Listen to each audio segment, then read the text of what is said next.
नमस्कार, स्वागत है आपका बुलेटिन में। खबरों की ओर बढ़ेंगे, उसमें नजर डालते हैं इस वक्त की सुर्खियों पर। 50 गांवों के 6,804 परिवारों को मिला स्वामित्व कार्ड। प्रधानमंत्री ने कहा किसानों की मुस्कुराहट ही हमारा मकसद। पीएम ने कहा उत्तराखंड की सुंदरता की तारीफ की। विकास से वंचित जनपद का अंतिम गांव सड़क मार्ग से जुड़ नहीं पाया अभी तक। तोशी गांव ग्रामीण रोड तय करते हैं 6 किलोमीटर लंबा सफर।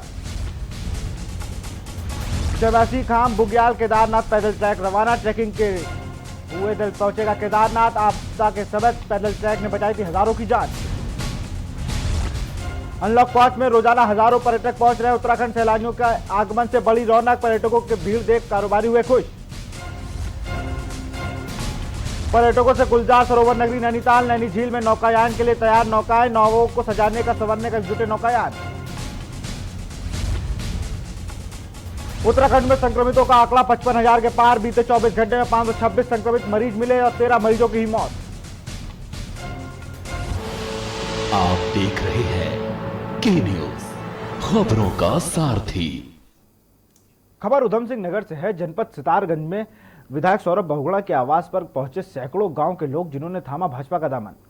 विधायक सौरभ बहुगुणा समक्ष कई गांवों के सैकड़ों युवकों ने भाजपा का दामन थाम लिया है। इस मौके पर विधायक सौरभ बहुगुणा ने कहा कि देश का युवा मोदी जी की ओर देश का भविष्य देख रहा है, इसलिए भारतीय जनता पार्टी में लगातार युवा जुड़ रहे हैं। आपको बता दें, सभी राजनीतिक पार्टियां 2022 चुनाव की तैयारी में जुट गई हैं। वहीं भाजपा द्वारा उत्तराखंड की नई प्रदेश कार्यकारिणी गठन के साथ ही 2022 की तैयारी भी शुरू कर दी गई है, जिसके तहत आज सितारगंज विधानसभा के उप तहसील के कई गांव के सैकड़ों युवा विधायक सौरभ बहुगुणा के आवास पहुंचे और जिन्होंने भाजपा का दामन थामा।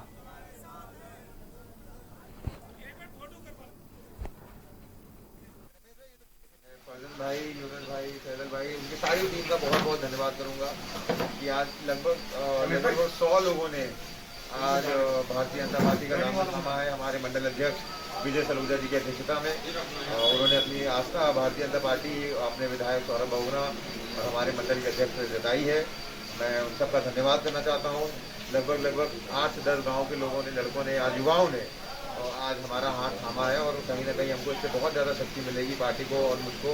ये युवा शक्ति जो है वो हर चुनाव की दशा और दिशा दोनों बदल सकती है और आज आप देख रहे हैं किस तरीके से युवाओं में जोश है और इन्होंने उनका सबका बहुत बहुत धन्यवाद करूंगा और उम्मीद करूंगा कि हम सब मिलके एक साथ कंधे से कंधा मिला के शक्तिपाम मतदार क्षेत्र को आगे बढ़ा सकें। बहुत बहुत धन्यवाद। कांग्रेस मुख्यालय देहरादून में युवा कांग्रेस की तरफ से कार्यक्रम का आयोजन किया गया, जिसमें युवा कांग्रेस के नव नियुक्त पदाधिकारियों का शपथ ग्रहण, पदाधिकारियों के प्रमाण पत्र वितरण किया गया। साथ ही युवा यूथ कांग्रेस में भी शामिल हुए। कार्यक्रम में कांग्रेस प्रदेश अध्यक्ष प्रीतम सिंह ने भी शिरकत की। इस दौरान उन्होंने पदाधिकारियों को प्रमाण पत्र वितरण करने के साथ ही शपथ दिलाई। बता दें कि कांग्रेस प्रदेश अध्यक्ष प्रीतम सिंह ने पत्रकारों से बातचीत में कहा कि राज्य ने सत्ता आने से पहले युवाओं को रोजगार देने का वादा किया था, लेकिन सत्ता आने के बाद युवा बेरोजगार हुए। यही वजह है कि कांग्रेस में बड़ी संख्या में लोग शामिल हो रहे हैं। इस दौरान प्रीतम सिंह ने कहा कि फॉरेस्ट गार्ड भर्ती प्रक्रिया मामले में यूथ कांग्रेस और एनएसयूआई की ओर से सचिवालय कूच भी किया जाएगा।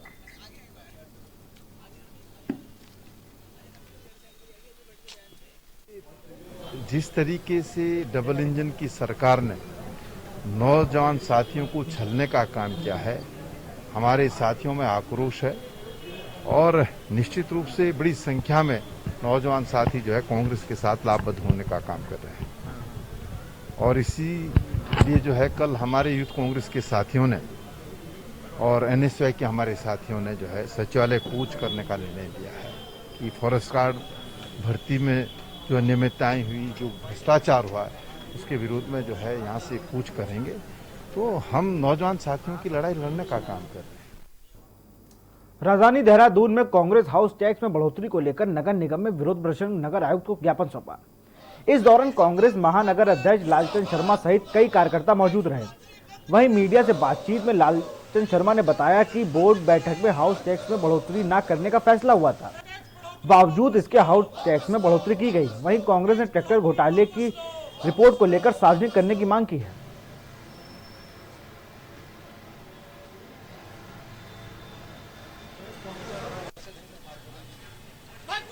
हम लोगों ने मांग रखी है कि जो हाउस टैक्स बढ़ाया जा रहा है वो हाउस टैक्स ना बढ़ाया जाए, क्योंकि पहले ही कोरोना महामारी के दौरान आम जनमानस का जीना दुभर हो चुका है। सरकार उनकी सुध नहीं ले रही है। कहीं भी किसी किस्म की जो परेशानी आम जनमानस का उन्हें दूर करने का काम जो नहीं हो रहा है और हाउस टैक्स लगातार बढ़ाया जा रहा है, जबकि ये तय था कि हाउस टैक्स अभी नहीं बढ़ाया जाएगा, उससे बढ़ोतरी है वो वापस ली जाए। उसके साथ हमने एक मांग करी थी कि जो ट्रैक्टर घोटाला है उसकी जांच होनी चाहिए और जांच के बाद उसकी रिपोर्ट सार्वजनिक होनी चाहिए। भागपुर में कांग्रेस सेवा फाउंडेशन के कार्यकर्ताओं ने प्रधानमंत्री नरेंद्र मोदी को पोस्टकार्ड के माध्यम से 2014 में किए गए चुनावी वादे पूरे न होने पर सवाल पूछे। इस दौरान कार्यकर्ताओं ने प्रधानमंत्री से सवालों का जवाब जनता को देने की मांग की है। बता दें, कांग्रेस सेवा फाउंडेशन के कार्यकर्ता जिला अध्यक्ष विपुल शर्मा के नेतृत्व में भगत सिंह चौक पहुंचे थे, जहां कांग्रेस सेवा फाउंडेशन कार्यकर्ताओं ने महात्मा गांधी के चित्र पर पुष्प अर्पित किए और उनके बताए मार्ग पर चलने की अपील की। कांग्रेस सेवा फाउंडेशन के प्रदेश संयोजक सचिन आनंद ने कहा कि प्रधानमंत्री ने बेरोजगारी को दूर करने और बेरोजगारों को रोजगार देने की बात कही थी, जो अब तक पूरी नहीं हो पाई है।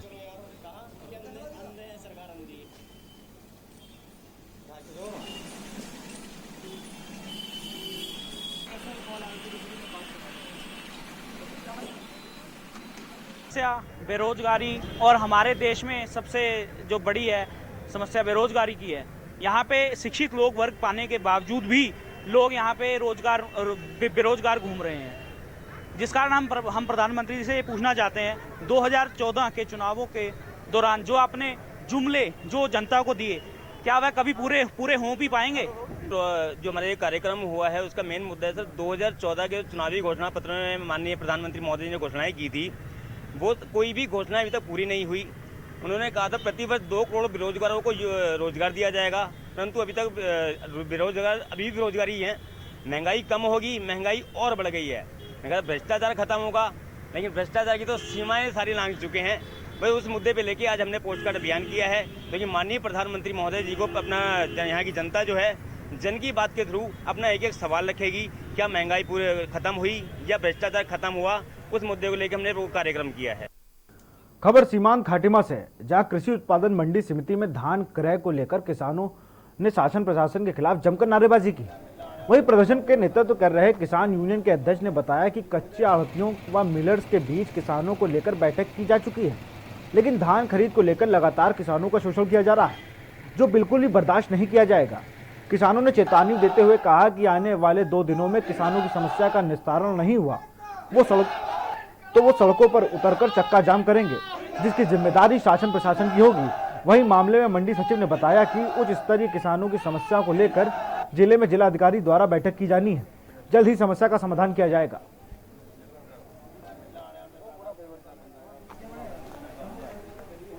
जिसमें जो पहले जो हमारे नमी के आधार पर जो धान खरीद का एक व्यवस्था बनाई गई थी, उसमें मंडी में जो हम नमी ले रहे थे और जो मिल में नमी ले रहे थे उसमें कुछ अंतर आ रहा था, जिसमें विवाद हो रहा था।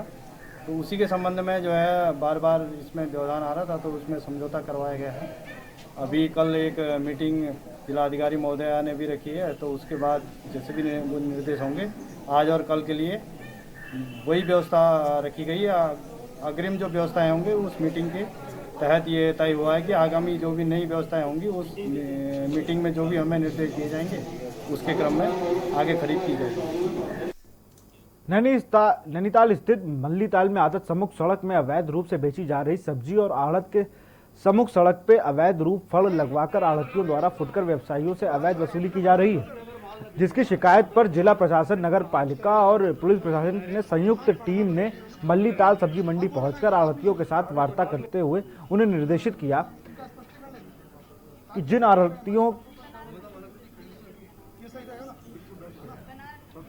आढ़तियों के नगर पालिका में रजिस्ट्रेशन नहीं है वो 3 दिन के अंदर अपना रजिस्ट्रेशन करवाएं और सड़क पर सब्जी नहीं बेचें।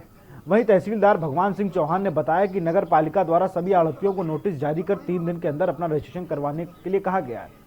उनसे कहा गया अगर इसके बाद भी सड़क पर सब्जी बेची जाती है तो उनके खिलाफ वैधिक कार्रवाई की जाएगी।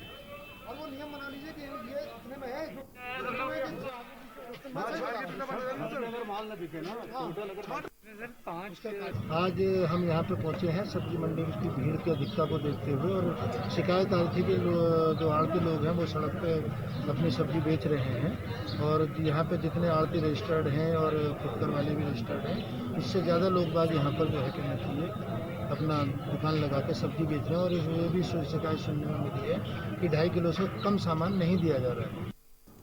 कुमाऊं के क्षेत्र में लगातार चोरी और अपराध की घटनाएं बढ़ रही हैं।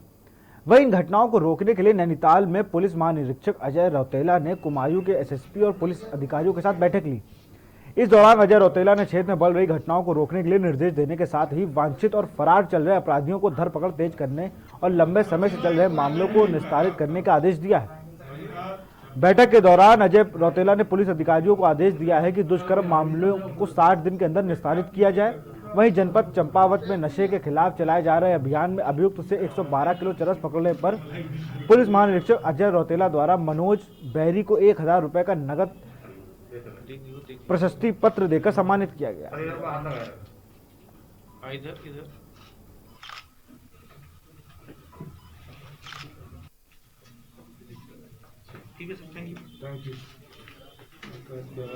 मीटिंग ली है। अभी तक तो हम वर्चुअल बैठक कर रहे थे, आज हमने आमने सामने बैठ के बात करी है। एक तो मेनली हमने बात करी कोविड के संबंध में, क्योंकि जैसा आपको मालूम है अनलॉक हो गया है, त्योहारों का सीजन आने वाला, तो उसमें संबंध में बताया कि इन्फोर्समेंट ज़्यादा करें और साथ साथ अवेयरनेस भी करें। एमएचए ने नई डायरेक्शंस पहले भी आई थी, फिर आई है कि रेप के केसेस, पॉस्को के केसेस 60 दिन में समाप्त हो जाने चाहिए। उस संबंध में इनको बताया कि उसको स्ट्रिक्टली इन्फोर्स करना चाहिए। खबर सितारगंज से है, जहां क्षेत्रीय विधायक सौरभ बहुगुणा ने हाईकमान द्वारा सौंपी गई जिम्मेदारी के पदाधिकारियों का स्वागत किया और उनसे आगामी विधानसभा चुनाव की तैयारी में अभी से जुटने का आह्वान किया। साथ ही उन्होंने कहा कि प्रदेश सरकार जन समस्याओं के समाधान के लिए कटिबद्ध है। सरकार की तरफ से छोटी बड़ी हर समस्या का समाधान को लेकर हर संभव कोशिश की जा रही है। सरकार की तरफ से पूरा प्रयास किया जा रहा है कि किसी को भी किसी तरह की कोई परेशानी ना हो। आपको बता दें कि भाजपा हाईकमान द्वारा कार्यकर्ताओं की नई जिम्मेदारी सौंपी गई है, जिनमें कुलदीप गंगवार को ओबीसी मोर्चा, वरिष्ठ भाजपा नेत्री को सुमन राय, गीता सक्सेना को प्रदेश कार्यकारिणी सदस्य, अशोक रस्तोगी और डालचंद राजपूत को बलको नगर पालिका का सदस्य नामित किया है। हाईकमान द्वारा दी गई नई जिम्मेदारी पर भाजपा कार्यकर्ताओं ने पदाधिकारियों के साथ फूल मालाओं से जोरदार स्वागत किया।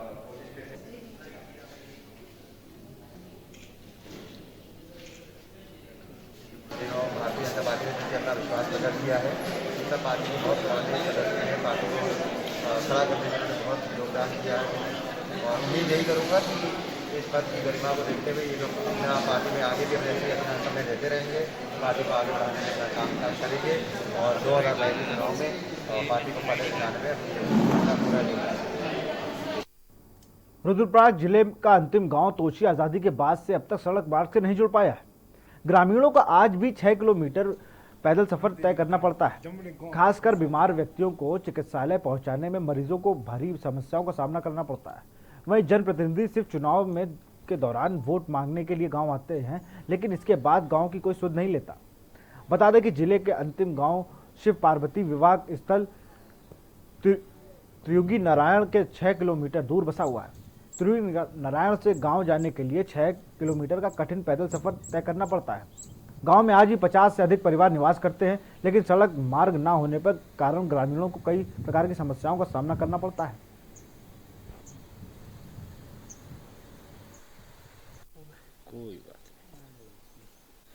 आज केदार घाटी का जनपद का अंतिम गांव तोशी का आज भ्रमण किया।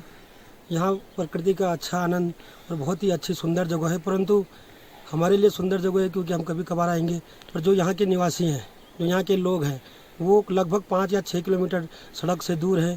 पैदल उन्हें आना पड़ता है। स्कूल और स्वास्थ्य की सुविधाएं से वो बहुत दूर है।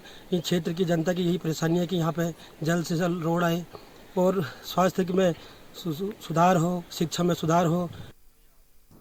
विकासनगर अंतर्गत कलासी विकासखंड में होने वाले विकास कार्यों की अनियमितताओं और सरकारी धन की बंदरबाट के खिलाफ पंचायत सदस्य कुलदीप सिंह चौहान ने मोर्चा खोला है, जिसको लेकर आयोजित प्रेस वार्ता के दौरान कुलदीप सिंह ने आरोप लगाया कि कालसी विकासखंड में क्षेत्र पंचायत निधि और मनरेगा सहित अन्य मदों से आए पैसों की जमकर बंदरबाट की जाती है। पिछले ब्लॉक प्रमुख कार्यकाल में क्षेत्र पंचायत निधि में 5 करोड़ रुपए के साथ ही अन्य योजनाओं में भी करोड़ों का खर्च दिखाकर सरकारी धन को ठगने का काम किया गया था, जिसकी उच्च स्तरीय जांच होनी चाहिए।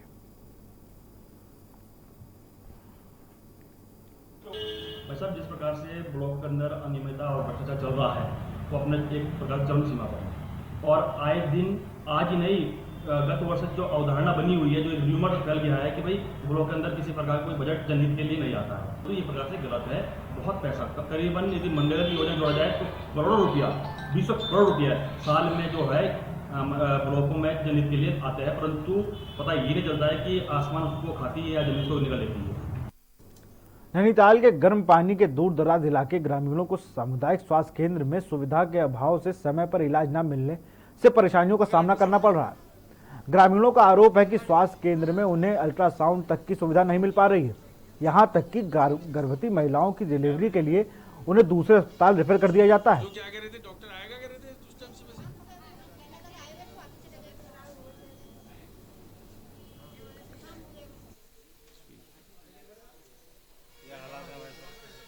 डिलीवरी होने वाली थी ना, ये जो डिलीवरी थी, मतलब इन लोगों ने कहा कि यहाँ नहीं और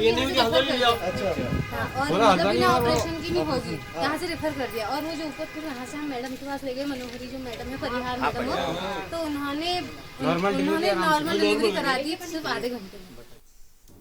उत्तराखंड की खूबसूरत वादियां लंबे समय से फिल्मकारों को अपनी ओर आकर्षित करती हैं। विकास नगर सहित आसपास के क्षेत्र में भी कोरोना काल में पैदा हुई विषम परिस्थितियों को लेकर एक शॉर्ट फिल्म का फिल्मांकन किया गया है। बता दें कि विकास नगर क्षेत्र में करीब एक सप्ताह तक चल रही शूटिंग दिल्ली के सिने एरेना प्रोडक्शन हाउस के बैनर तले बन रही है। शॉर्ट फिल्म कोरोना से नहीं मरना, कोरोना काल में उपजी परिस्थितियों और प्रवासी मजदूरों की समस्याओं पर आधारित है, जिसका लगभग निर्माण पूरा हो चुका है, जो दर्शकों को जल्द ही देखने को मिलेगी।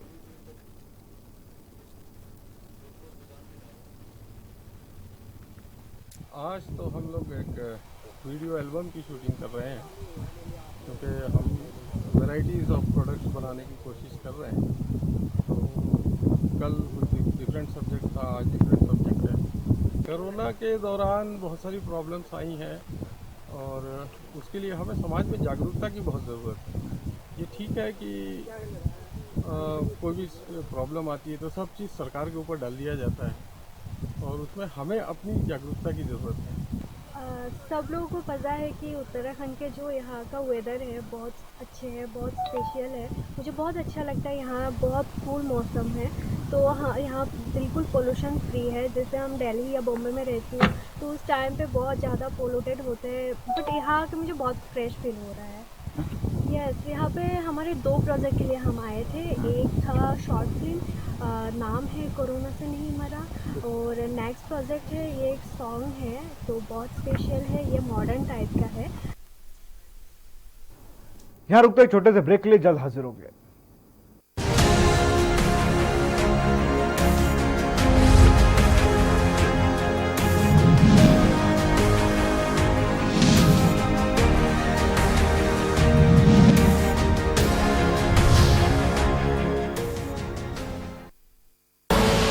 आप देख रहे हैं के न्यूज, खबरों का सारथी। लम्हे छोटे से ये जिंदगी से भरे, इन्हें हाथों में भर ले और जी ले जरा। मुसाफिरा तू है चला, मुसाफिरा रे। छोटे छोटे लम्हों का अनोखा सफर, कमला पसंद, अनोखा स्वाद।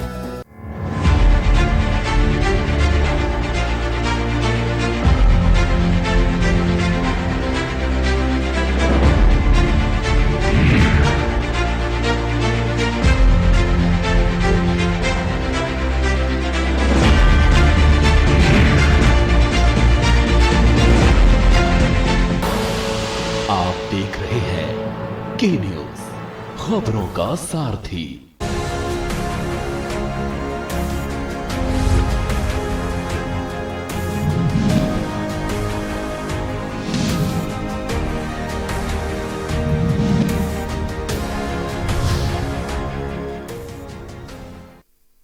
ब्रेक के बाद आपका स्वागत है। बढ़ते खबरों की ओर। खबर काशीपुर से है, जहां केंद्र सरकार द्वारा लगाए गए लॉकडाउन में पुलिस अधिकारी व कर्मचारियों ने कोरोना वॉरियर्स के रूप में अहम भूमिका निभाई।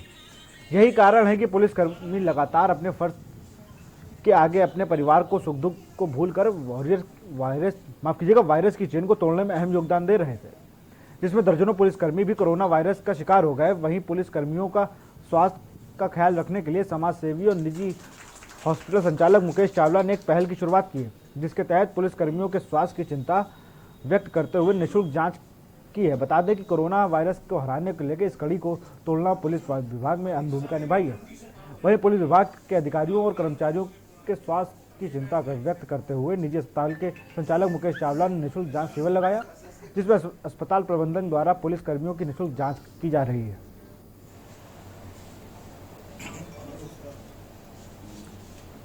हमारे हॉस्पिटल संजीवनी मल्टी स्पेशलिटी हॉस्पिटल में हमारी लैब अंबिका डायग्नोस्टिक सेंटर की तरफ से जो कोरोना के चलते सरकार द्वारा लॉकडाउन किए होने पर कोरोना वायरस के रूप में अहम भूमिका निभाने वाले हमारे पुलिस प्रशासन की समस्त प्रकार की जांचें निःशुल्क की जाएंगी।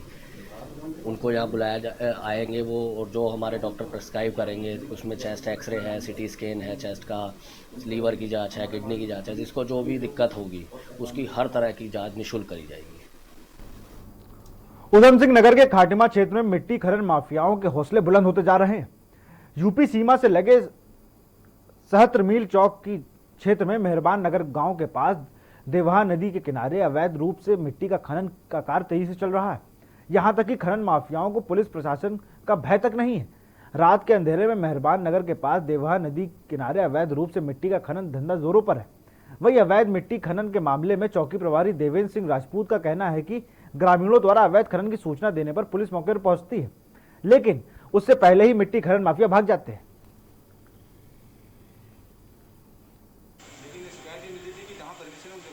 अपना खनन नहीं कर रहे हैं, इस सूचना पर मैं देवा नदी को गया, लेकिन वहाँ पे जब मैं गया तो मौके पर कोई नहीं मिला। वहाँ पर खनन कार्य किया गया है वहाँ पर पूर्व में, इसमें अभी फिलहाल वहाँ पर कांस्टेबल लगा रखे हैं, तैनात किए गए हैं, पटवारी को बुलाया गया है मौके पर।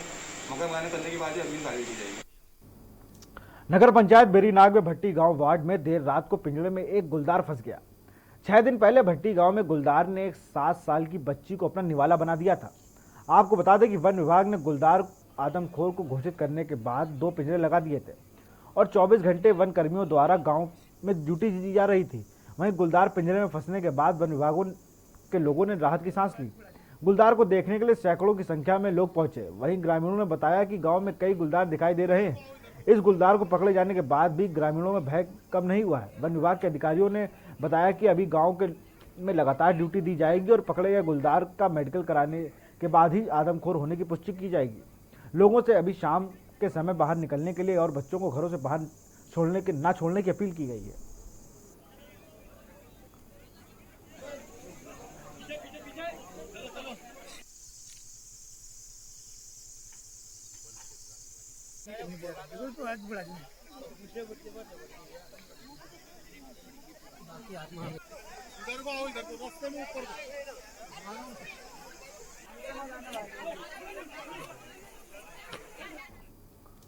कुंवरपुर सिसिया राजकीय स्तर माध्यमिक विद्यालय में 4 माह पूर्व हुई चोरी का पुलिस ने खुलासा कर दिया है।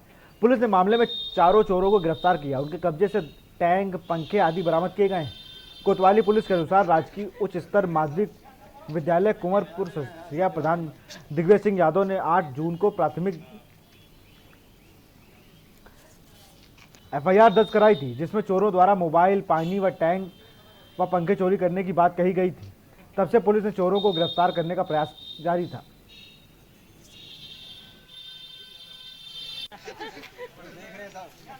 हाँ, ये सिसैया के स्कूल के प्रधानाचार्य हैं दिग्विजय सिंह यादव। उन्होंने दिनांक 7/10 को आकर एक तहरीर दी थी कि स्कूल से पानी के 500 लीटर के टैंक और फैन जो हैं पंखे वो चोरी कर लिए गए हैं। एक स्ट्रीट लाइट चोरी कर ली गई, उसमें मुकदमा पंजीकृत किया गया था और चोरी के खिलाफ के लिए टीम का गठन किया गया था। एसआई संजीत कुमार, एसआई परिहार को उन्हें लगाया गया था। फिलहाल इस बुलेटिन में इतना ही। देखते रहिए के न्यूज़ इंडिया।